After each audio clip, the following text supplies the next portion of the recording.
The wind cut through the streets like a knife that evening. November had arrived with its usual cruelty, turning the city into a frozen maze of concrete and cold. People rushed past each other with their heads down, collars pulled up, everyone desperate to reach the warmth of home. Grace Chen pulled her worn jacket tighter as she stepped out of City General Hospital. Her shift had run 2 hours overtime again, 16 hours on her feet, and her lower back screamed with every step. But that was the reality of being a nurse these days. The hospital was understaffed, the patients kept coming, and someone had to stay. She never complained. This was the job she had chosen, the calling she believed in. Her breath formed small clouds in the freezing air as she walked toward Miller's corner store. It was her usual stop on the way home. A bottle of water, maybe a sandwich if they had any left this late. Her studio apartment was still 3 blocks away, and the thought of climbing those 4 flights of stairs made her exhausted body want to give up right there on the sidewalk. The familiar blue neon sign of Miller's came into view. Through the foggy windows, she could see Mr. Miller behind the counter, probably counting the day's earnings. The bell above the door would jingle when she entered, and he would grunt his usual greeting without looking up. It was a small comfort, this predictable routine in an unpredictable world, but tonight, something was different. As Grace approached the store, she noticed a figure huddled against the brick wall just beside the entrance. An elderly man sat there, his back pressed against the cold stone, his body curled into itself for warmth. He wore layers of clothing, but calling them clothes was generous. They were rags, really. A coat that might have been brown once but was now a patchwork of stains and tears. Pants that were too short, exposing ankles wrapped in newspaper. Shoes held together with what looked like duct tape and hope. Grace stopped walking. She watched as other customers entered and exited the store, stepping around the old man like he was just another piece of trash on the sidewalk. One woman actually made a disgusted sound and pulled her child closer, as if poverty might be contagious. Nobody looked at him. Nobody acknowledged that a human being was sitting there, shaking in the cold. The man's shoulders trembled. At first, Grace thought he might be crying, but then she realized he was shivering so violently that his whole body shook. His hands, dirty and wrinkled, were tucked under his armpits, trying desperately to find warmth. His head was bowed, and she could see his breath coming in short, rapid puffs. Something twisted in Grace's chest. She had seen suffering before. Working in a hospital emergency room, you saw everything, but there was something different about choosing to walk past suffering when you could do something about it. She changed direction and walked straight toward him. "Excuse me, sir?" Her voice was gentle. She crouched down to his level, ignoring the cold pavement that immediately soaked through her scrubs. The man's head lifted slowly. His face was weathered, covered in a gray beard that looked like it hadn't been trimmed in months. But his eyes caught Grace off guard. They were blue, surprisingly clear, and filled with something she couldn't quite name. Sadness, maybe, or surprise that someone was actually speaking to him. "Are you all right?" Grace asked, though the answer was obvious. The man's lips moved, but barely any sound came out. His voice was rough, like he hadn't used it in days. "Just cold, very cold." Grace nodded. "When did you last eat something hot?" He thought about this for a long moment, as if the concept of hot food was so foreign, he had to remember what it meant. I can't remember." "Wait here," Grace said, standing up. Her knees protested after the long shift, but she ignored them. She pushed open the door to Miller's. The warmth hit her face immediately, along with the smell of coffee and the hot dogs that rotated eternally on their greasy metal rollers. Mr. Miller looked up, his usual grunt of greeting dying on his lips when he saw her expression. "Evening, Grace, long day?" "The longest," she said, moving toward the food section.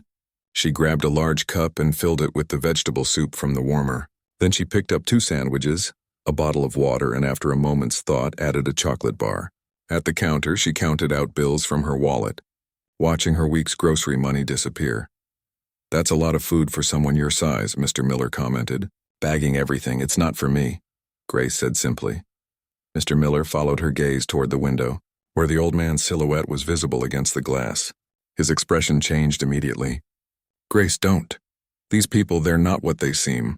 Could be dangerous, could be on drugs." "He's freezing," Grace said, taking her change. "And tomorrow there'll be another one, and another one after that. You can't save them all."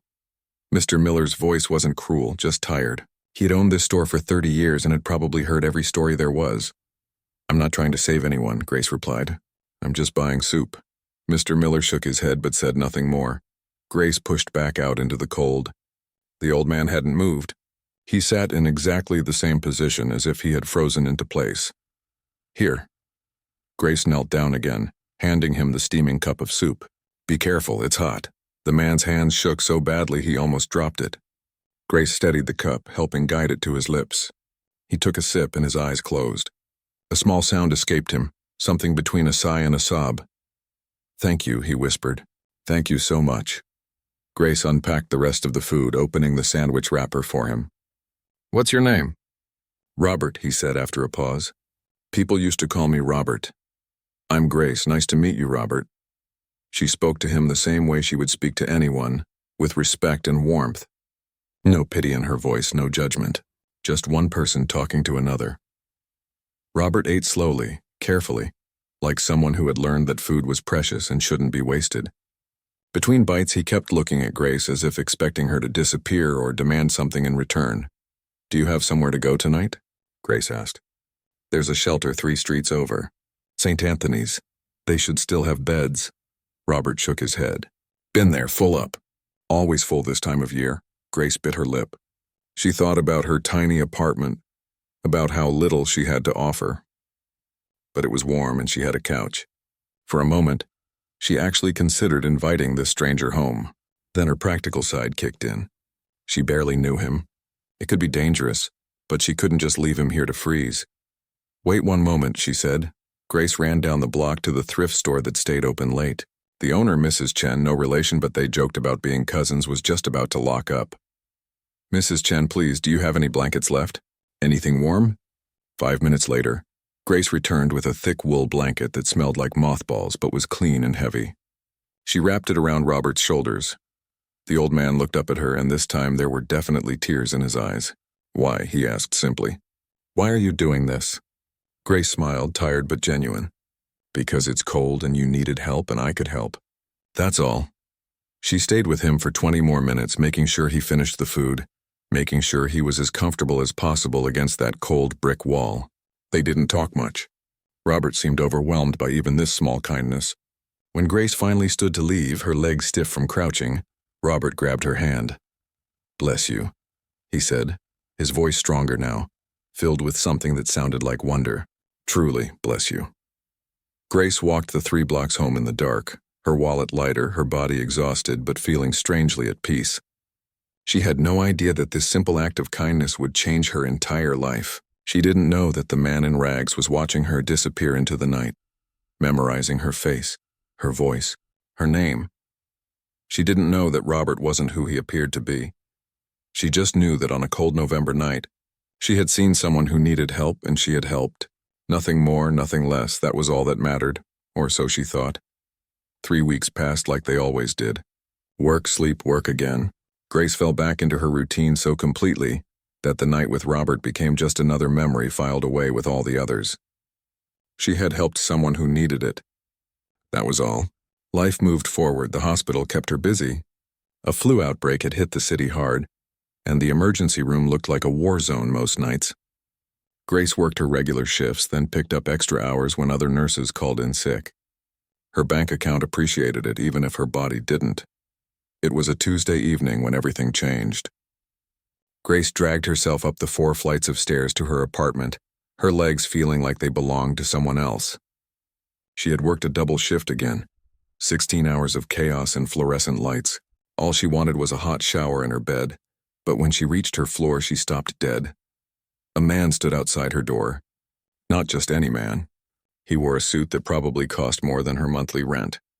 Charcoal gray, perfectly tailored, the kind of outfit you saw on magazine covers or in fancy office buildings downtown. His shoes were polished to a mirror shine. His silver hair was cut precisely, styled back from his face. Grace's first thought was that she had the wrong floor. Her second thought was fear. Who was this stranger and why was he at her door? The man turned when he heard her footsteps.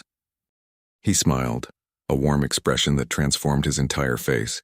"Grace," he said, just her name spoken like they were old friends. She took a step back, her hand moving toward her phone in her pocket. I'm sorry, do I know you? The smile faded slightly. I suppose I look rather different now. He gestured to himself almost apologetically. It's me, Robert. Grace's mouth fell open. She stared at him, really looked at him, and suddenly she could see it. The same blue eyes. The same shape of his face now visible without the wild beard. The same voice, though stronger and clearer than it had been that cold night. Robert? Her voice came out as barely a whisper. What? How? I know this must be quite a shock, he said gently. Could we talk? Perhaps inside, if you're comfortable with that. I promise I mean you no harm. I just want to explain. Grace's mind raced. Every safety instinct told her to call someone, to not let this stranger into her home. But something in his eyes, that same something she had seen 3 weeks ago, made her pause. There was honesty there, vulnerability. She unlocked her door. Her studio apartment was tiny, one room that served as bedroom, living room, and kitchen all at once. The bathroom was barely large enough to turn around in. She had tried to make it homey with cheap curtains and second-hand furniture, but compared to the obvious wealth this man wore, it must have looked pathetic. If Robert thought that, he didn't show it. He stood respectfully by the door until Grace gestured to the small couch. Please sit. I'll make tea. Her hands shook slightly as she filled the kettle. Having this well-dressed stranger in her tiny space felt surreal, like two worlds colliding that were never meant to meet. Robert sat carefully, as if afraid the furniture might break. Thank you, though I should be the one serving you. Grace turned to face him as the kettle heated. I think you owe me an explanation first. He nodded slowly. Yes, I do. He took a deep breath. My full name is Robert Montgomery. I own Montgomery Properties and Development. Perhaps you've heard of it. Grace had. Everyone in the city had. Montgomery Properties owned half the skyscrapers downtown, dozens of apartment complexes, shopping centers across 3 states. She had seen the name on buildings without ever thinking about the person behind it. You're that Montgomery? She felt dizzy suddenly and sat down on the kitchen stool. I am. Robert leaned forward, his hands clasped between his knees. 3 months ago, I was having dinner with some business associates. Expensive restaurant, the kind where they don't list prices on the menu. One of them made a comment about homeless people, said they were all lazy, just looking for handouts that if they really wanted help they could get it. Others agreed, and I realized I was sitting there nodding along and I had no idea if any of it was true. The kettle whistled. Grace mechanically made 2 cups of tea, her mind struggling to process what she was hearing. I have everything, Robert continued, accepting the tea with a quiet, thank you, money I could never spend in 10 lifetimes. But I realized I had lost touch with reality, with real people and real struggles, so I decided to conduct an experiment. An experiment, Grace repeated, her voice flat. I wanted to see how people treated those less fortunate. More than that, I wanted to experience it myself. So I gave my assistant instructions, left my phone and wallet in a safe, and went out onto the streets dressed as you saw me. He smiled sadly. I spent 3 weeks living on the streets. Different neighborhoods, different areas. I slept in doorways. I stood in line at soup kitchens. I asked for spare change. Grace sat down on the couch as far from him as the small space allowed. And? It was horrible. Robert's voice cracked slightly. I have never felt so invisible in my life. People looked through me like I didn't exist. Some cursed at me. Others spat. A group of teenagers threw food at me one night, laughing while they did it. I was kicked, ignored, treated like garbage. He looked directly at Grace.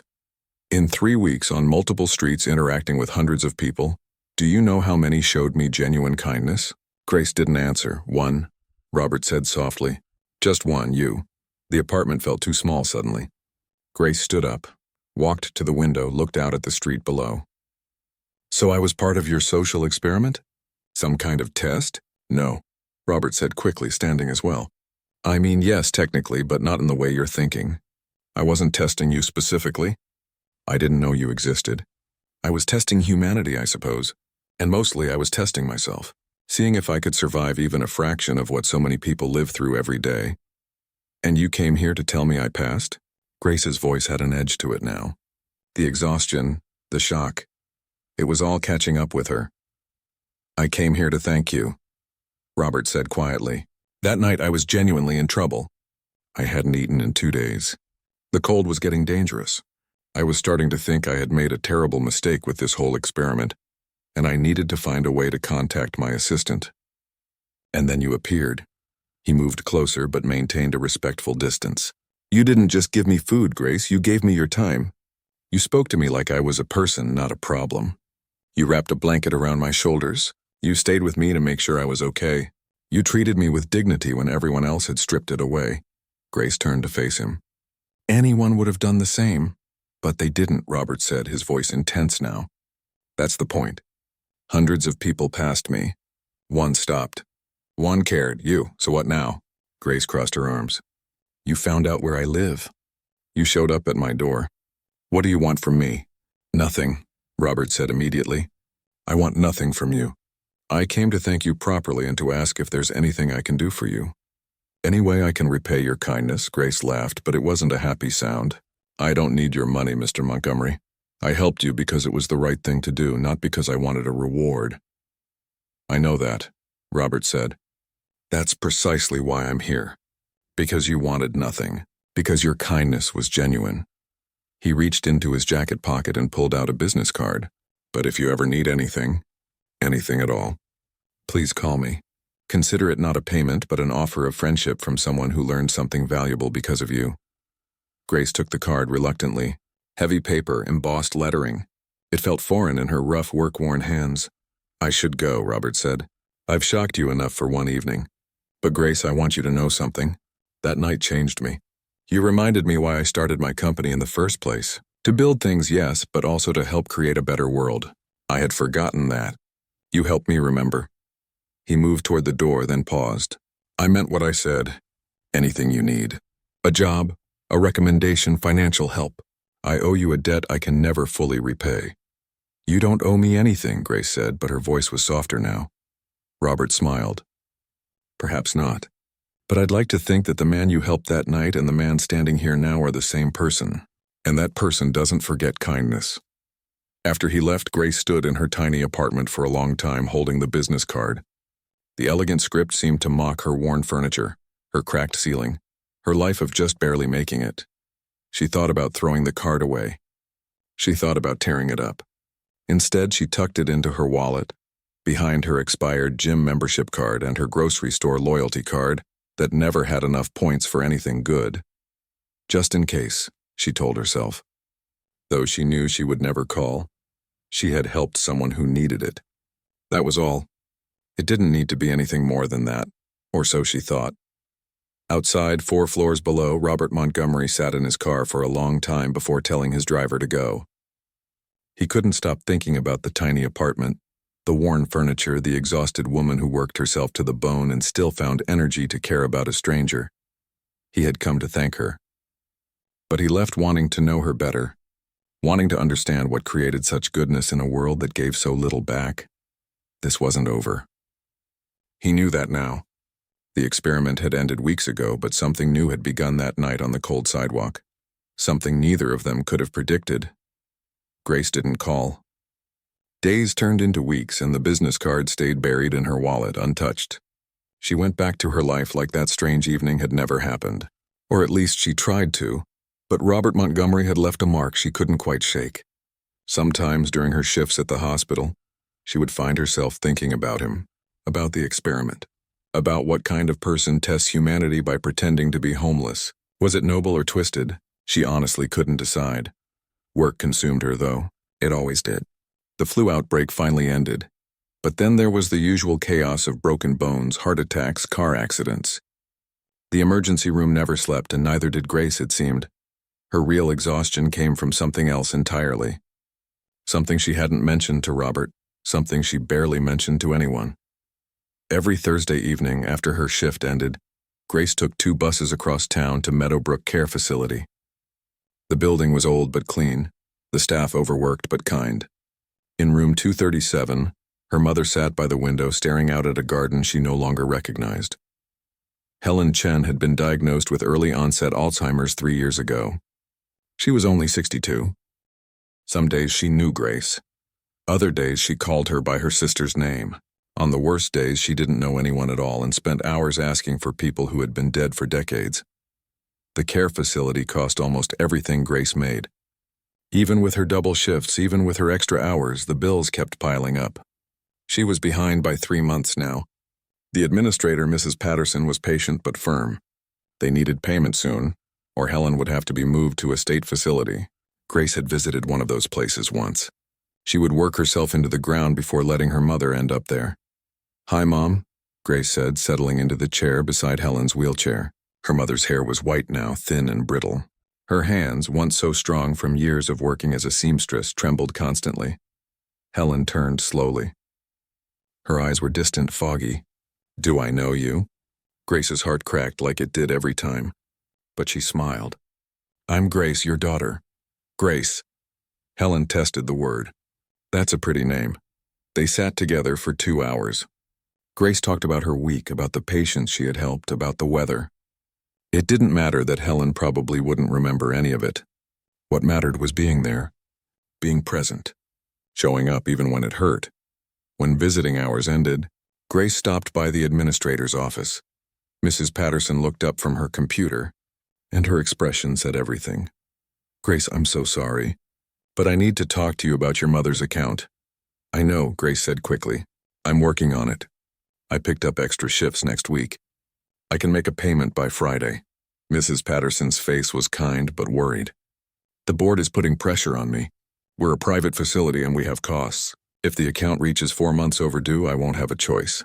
Grace nodded, fighting back tears. "I understand. I'll figure something out."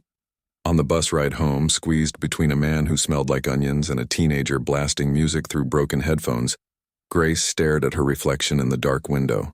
She looked old. Older than 28 had any right to look.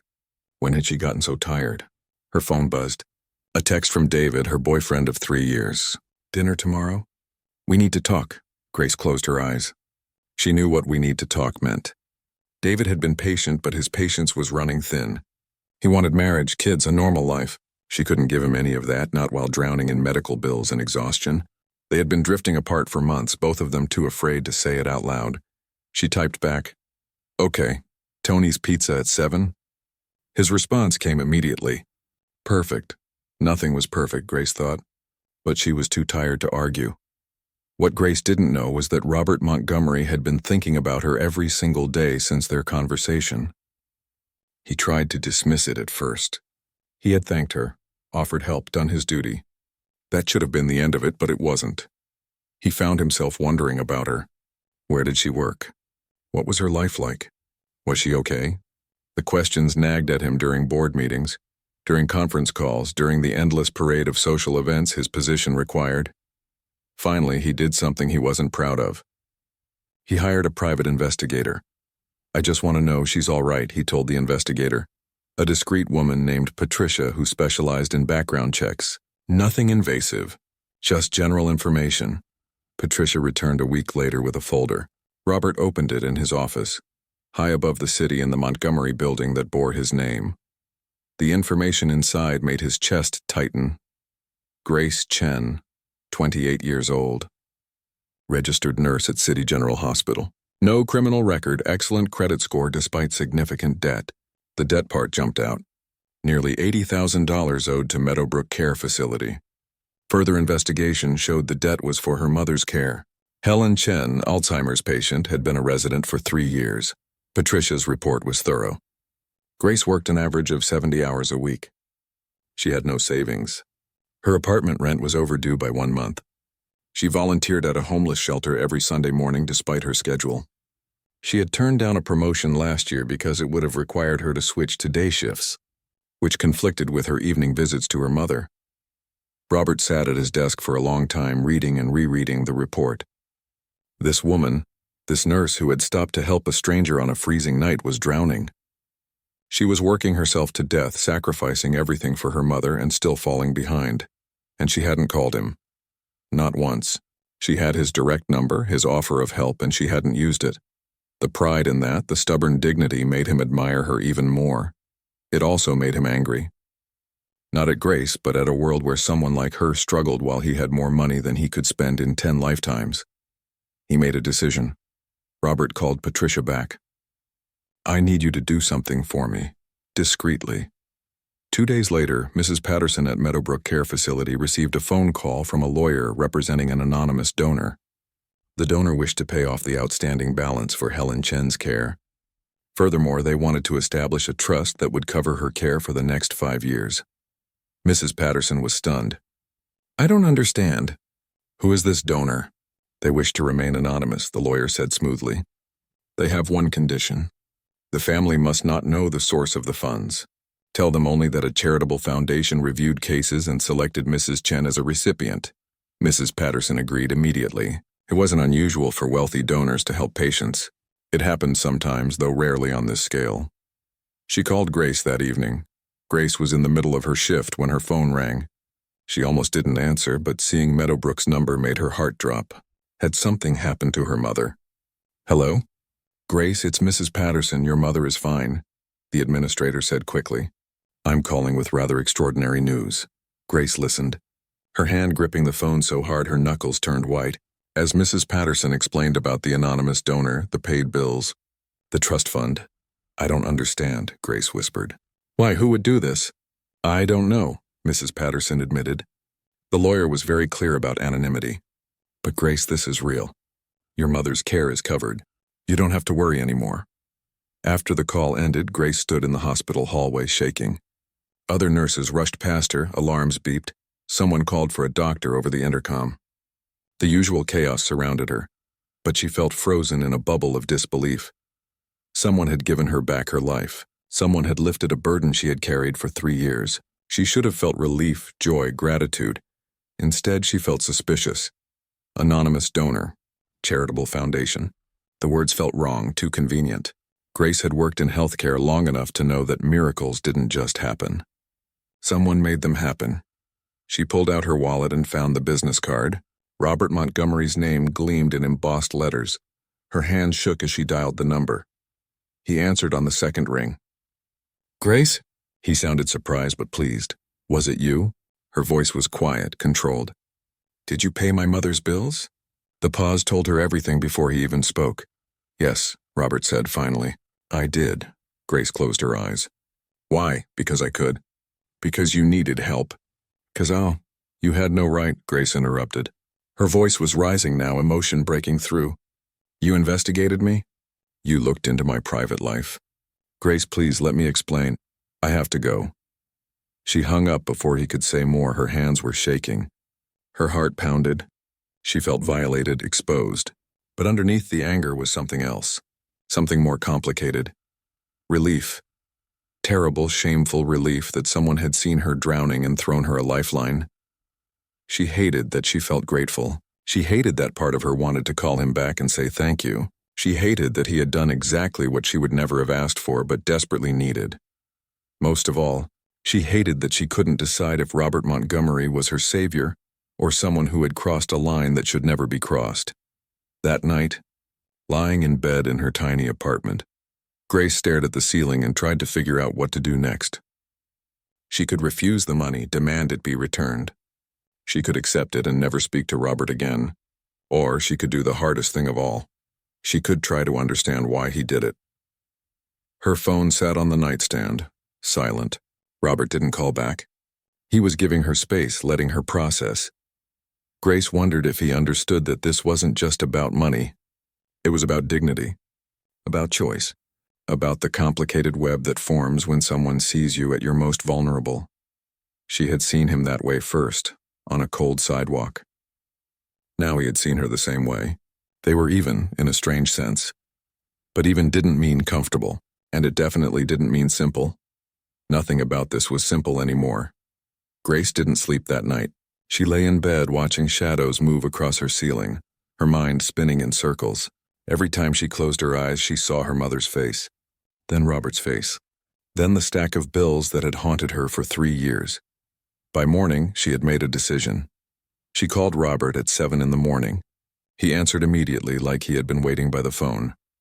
"Grace, meet me at the cafe on 5th and Market. 1 hour." Her voice was firm, leaving no room for argument. "I'll be there." The cafe was a small place called Rosie's, tucked between a dry cleaner and a bookstore. Grace arrived first, ordering black coffee she didn't really want. Her stomach was too twisted to handle food. Robert walked in exactly on time. He wore jeans and a simple sweater, not the expensive suit from before. Trying to look normal, Grace thought. Trying to seem like a regular person. He sat down across from her without ordering anything. His face looked tired, older somehow than it had a few days ago. "I'm sorry," he said before Grace could speak. "I overstepped. I invaded your privacy. I had no right to look into your life like that." Grace wrapped her hands around her coffee cup. "No, you didn't. I can have the money returned." "I cannot." "Stop." Grace held up her hand. "Just stop talking for a minute and let me say what I need to say." Robert fell silent. Grace took a breath. "What you did was wrong. Looking into my life without permission, making decisions about my mother's care without consulting me. It was controlling and arrogant, and it made me feel small and helpless." Robert's face fell. "Grace, I never meant I'm not finished." Her voice was sharp enough that he closed his mouth. "But I also know why you did it. I've spent the last 12 hours being angry at you, and somewhere around 3 in the morning I realized something. You didn't do this to control me. You did it because I was too proud to ask for help, and you knew it." She leaned forward. "I would have drowned before calling that number you gave me. I would have worked myself to death before admitting I couldn't handle it alone. So you took the choice away from me. You made me accept help whether I wanted to or not." "That doesn't make it right," Robert said quietly. "No, it doesn't. But it doesn't make it entirely wrong either." Grace ran her hand through her hair. "I'm angry at you, but I'm also grateful. And I hate that I'm grateful. Do you understand how complicated that is?" Robert nodded slowly. "I think I do. My mother's care was killing me," Grace said, her voice cracking slightly. "Every single day I woke up knowing I was failing her, knowing that no matter how hard I worked, it wasn't enough. And now, because of what you did, that weight is gone. I can breathe again. I can visit her without counting every minute, wondering how I'll pay for it." She wiped at her eyes angrily. "So what am I supposed to do with that? How am I supposed to be mad at you when you gave me back my life?" Robert reached across the table, then stopped himself. "I don't expect your forgiveness. I don't expect anything. I just wanted you to know that what I did came from admiration, not pity. You're the strongest, most selfless person I've ever met. Watching you struggle when I could help felt wrong. But it was my struggle," Grace said. "My choice to make. You're right. It was." Robert looked down at his hands. "I spent 3 weeks on the streets learning what it feels like to be powerless, to have no control over your own life. And then I turned around and did exactly that to you. I took away your control. I'm ashamed of that." They sat in silence for a moment. The cafe filled with morning customers, people ordering complicated drinks, typing on laptops, living their normal lives. Grace envied them suddenly. When had her life become so complicated? "Tell me about the experiment," she said finally. "The real reason you did it." Robert looked up surprised. "I told you. I wanted to understand. No, the real reason. People don't do something that extreme just out of curiosity." "What happened?" Robert was quiet for a long time. When he spoke, his voice was softer. "My wife died 2 years ago, cancer. We were married for 30 years. Grace felt her anger soften slightly. "I'm sorry." "Margaret was the kind of person you are," Robert continued. "She volunteered at homeless shelters, donated half our money to charity, stopped to help anyone who needed it. I was always too busy building my empire, making deals, acquiring properties, growing my wealth. She used to joke that I cared more about buildings than people." He smiled sadly. "After she died, I realized she wasn't joking. I had become exactly the kind of person she would have been disappointed in. Wealthy, powerful, and completely disconnected from real human suffering. The experiment was my way of trying to understand what Margaret saw, what she cared about. Did it work?" Grace asked. "Yes and no." Robert met her eyes. "I learned that most people don't care, that poverty makes you invisible. That kindness is rarer than I ever imagined. But I also learned that when you find it, when you meet someone who still cares despite having every reason not to, it's precious, worth protecting." Grace felt something shift inside her chest. "I'm not your dead wife, Robert. I know that. And I'm not some project you can fix to make yourself feel better. I know that too." Robert leaned back in his chair. "But I would like to be your friend, if you'll let me. No more investigating, no more making decisions for you. Just two people who met under strange circumstances trying to figure out what comes next." Grace studied him. In the morning light, without the expensive suit, he looked less like a millionaire and more like what he had been that night. Just a person. Complicated and flawed and trying. Friends don't lie to each other, she said finally. Agreed. And friends don't make major life decisions for each other without asking. Agreed. And if you ever hire someone to investigate me again, I will never speak to you for the rest of my life. Robert smiled slightly. Understood completely. Grace found herself almost smiling back. Okay then, friends, but we're starting over. No debt between us. What you did for my mother, I'm accepting it as a gift, not as something I owe you for. I don't want you to owe me anything. Good. Grace finished her coffee. Now, as your new friend, I'm going to tell you something honestly. What you did still bothers me. It's going to bother me for a while. I need time to process it. Take all the time you need. But I also think that underneath the wrong method, your heart was in the right place. So I'm willing to try, to see if we can be actual friends, not just a rich man and the woman he helped. Robert's expression brightened. I'd like that very much. They talked for another hour. Robert told her about his business, about the loneliness of wealth, about how Margaret used to keep him grounded. Grace told him about nursing, about the patients she couldn't save, about how her mother used to make her laugh before the Alzheimer's stole her away. It was the first real conversation they had ever had. Not charity and gratitude, not shock and explanation, just two people sharing their lives. When Grace finally left to get ready for her shift, Robert walked her to the bus stop. Can I ask you something? He said as they waited. Depends on the question. What happened with your dinner last night? You mentioned something about needing to talk with someone. Grace had almost forgotten about David. The dinner, the we need to talk text. My boyfriend. Ex-boyfriend, probably after tonight. We've been falling apart for a while. I'm sorry, Grace shrugged. It's nobody's fault. He wants a normal life. I can't give him that. Better to end it now than drag it out. The bus pulled up. Grace climbed the steps, then turned back. Robert, yes? Thank you. For my mother. Even if I'm still processing how I feel about it, thank you. Robert nodded, his eyes bright. You're welcome. As the bus pulled away, Grace watched him get smaller in the distance. She felt strange. Lighter somehow, but also confused. Everything was changing so fast. Her mother's care was secure. Her relationship with David was ending. And now she had a billionaire as a friend. A month ago, her life had been simple. Exhausting and overwhelming, but simple. Now nothing was simple. That evening, Grace met David at Tony's Pizza like they planned. The conversation went exactly as she expected. He was kind about it. Said he loved her but couldn't keep waiting for her to have room in her life for him. She understood. She even agreed. They cried a little, hugged and promised to stay friends even though they both knew they wouldn't. Walking home alone that night, Grace felt empty. But it was a different kind of empty than before. Not the exhausted, drowning empty, more like the empty of a room that had been cleared out, ready for something new. She didn't know what that something new was yet. She didn't know if Robert Montgomery would really be just a friend or if this strange situation would turn into something more complicated. She didn't know if accepting his help would change her in ways she couldn't predict. What she did know was that for the first time in 3 years, she could visit her mother without that crushing weight of fear. She could work normal hours instead of killing herself with doubles. She could breathe. And maybe, just maybe, she could start figuring out who Grace Chen was when she wasn't drowning. Her phone buzzed. A text from Robert. Thank you for giving me a chance. Sleep well. Grace smiled despite herself and typed back, You too. And Robert? No more secrets, no more secrets. I promise she believed him. Or at least she wanted to. And for now, that was enough.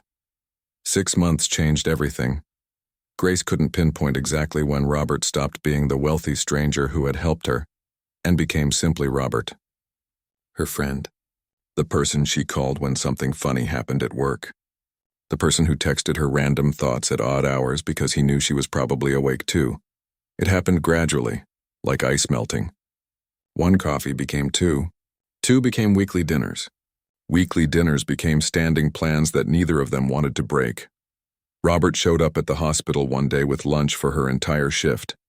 Not expensive catered food, just sandwiches from the deli down the street. But he had remembered that Grace mentioned her team was working through lunch all week. and he wanted to help.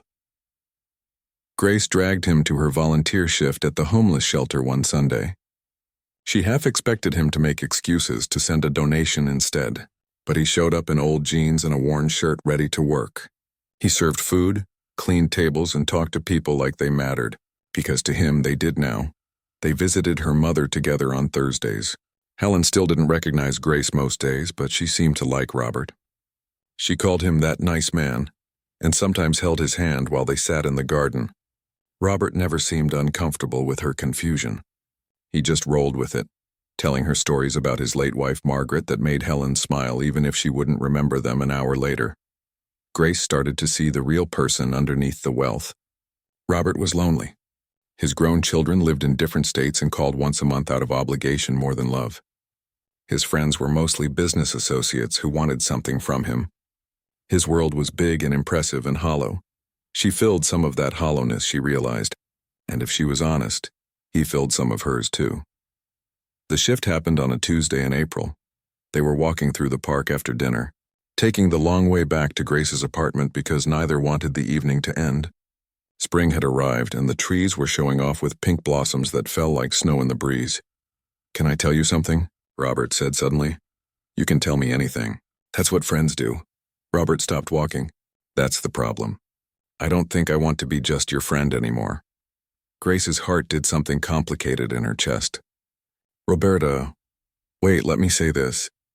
He looked nervous, more nervous than she had ever seen him. This man who commanded boardrooms and made million-dollar decisions looked terrified.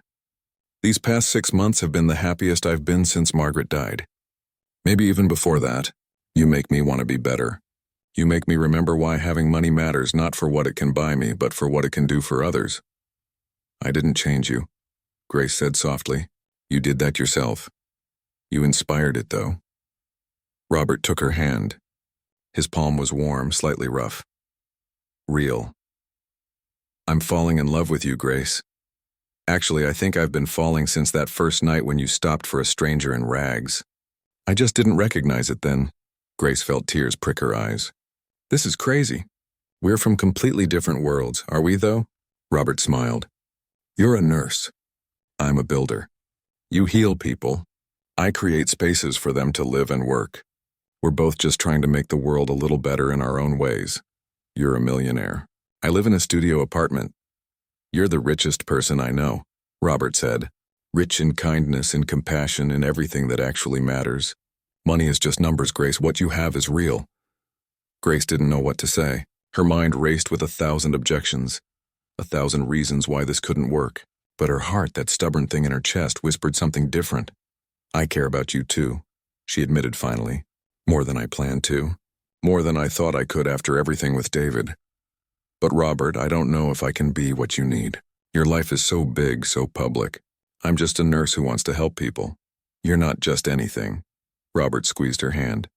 "And I'm not asking you to change. I'm asking if you'll let me be part of your life. Really part of it. Not as a friend, but as something more." Grace looked up at him. In the fading light, with cherry blossoms in his silver hair, he looked nothing like the man in the suit who had shown up at her door months ago. He looked like someone she could love, someone she maybe already did love if she was brave enough to admit it. "Okay," she whispered. "Let's try." Robert's smile could have lit up the entire park. The next few months were strange and wonderful. They had to figure out how to be together when their lives looked so different. Grace kept working her shifts at the hospital, refused to quit even when Robert offered to support her. Her identity was wrapped up in being a nurse and helping people, and she wouldn't give that up. Robert respected that. He started spending less time in his downtown office and more time working from home so he could be available when Grace had time off. He learned her schedule, showed up with coffee before her night shifts, sent silly text messages to make her smile during long days. They kept volunteering at the shelter together. Robert started a program through his company, offering jobs and housing assistance to people trying to get off the streets. Grace helped him design it, making sure it actually addressed what people needed instead of what looked good in a press release. His wealthy friends were confused by his relationship with a nurse. Some were openly rude about it. Robert stopped inviting those people to dinner. Grace's co-workers thought she had won the lottery. Some were happy for her. Others were jealous. Grace ignored both reactions and just kept being herself. The proposal happened on a Tuesday evening in late September. Almost a full year since that cold November night when everything began. Robert picked Grace up after her shift, but instead of heading to dinner, he drove to the corner where they had first met. Grace recognized it immediately. "Why are we here?" she asked as he parked the car. "Because this is where my life changed," Robert said simply. They got out and walked to the exact spot where he had sat in rags, where Grace had stopped and offered soup and kindness. The corner store was still there, still open, the same blue neon sign buzzing in the window. Robert turned to face her. "A year ago, I was sitting right here testing humanity, testing if anyone still cared about strangers, testing if kindness existed in a world that seemed to have forgotten it. And then you appeared." Grace's eyes filled with tears. She knew what was coming, could feel it in the air. "You didn't just pass my test, Grace. You reminded me why the test mattered. You showed me what I had forgotten while building my empire and chasing success, that the most valuable thing in the world isn't money or property or power. It's the ability to see someone suffering and choose to help. It's the courage to care when it would be easier to walk away." Robert got down on one knee right there on the sidewalk. A few people passing by stopped to watch. Grace barely noticed them. "I'm not the same man who sat here a year ago," Robert continued, pulling a small box from his pocket. "You changed me. You saved me, actually. Not just that night, but every day since. You've made me want to be worthy of the kindness you showed a stranger in rags." He opened the box. Inside was a ring, simple and beautiful, a single diamond that caught the streetlight. "Grace Chen, will you marry me? Will you let me spend the rest of my life trying to be as good a person as you already are? Will you build a life with me where we use whatever we have, money or time or energy, to make the world a little bit better?" Grace was crying now, not caring who saw. "You really want to marry a stubborn nurse who will never let you make decisions for her?" Robert laughed, tears in his own eyes. "Especially that. I want to marry the woman who yelled at me for overstepping, who keeps me honest, who reminds me every day what actually matters. Then yes." Grace pulled him to his feet. "Yes, I'll marry you." They kissed right there on the sidewalk, on the spot where a man in rags had met a nurse with a kind heart. The small crowd that had gathered applauded. Someone whistled.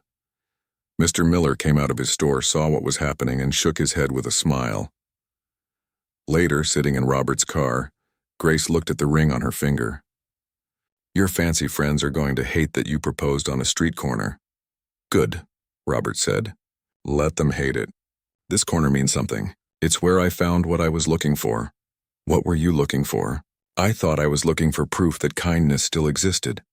Robert took her hand. "But I actually found something better." "I found you." "I found home." Grace leaned her head on his shoulder. "We're going to have a weird life together, you know. Your world and my world are so different. Then we'll build a new world," Robert said. "One where it doesn't matter where you came from or how much money you have. One where we just try to help people and love each other and make a difference however we can." "That sounds perfect." 3 months later, they got married at the homeless shelter where they volunteered. Robert's business associates were horrified. Grace's hospital family thought it was perfect. The wedding was small, simple, and filled with people from all walks of life. Executives in expensive suits sat next to formerly homeless men in thrift store jackets. Nurses danced with real estate developers. Everyone celebrated love that had grown from the most unexpected beginning. Helen was there in her wheelchair. She didn't know it was her daughter's wedding, but she smiled through the whole thing, and that was enough. As Grace and Robert exchanged vows, promising to love and honor each other, Grace thought about that cold November night, about the choice to stop, to help, to care when it would have been easier to walk away.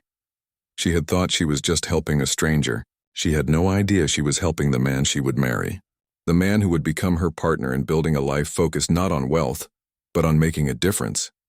Sometimes the greatest treasures really do come disguised in rags. Sometimes kindness returns to you in ways you could never predict. Sometimes stopping for one person on one cold night changes everything.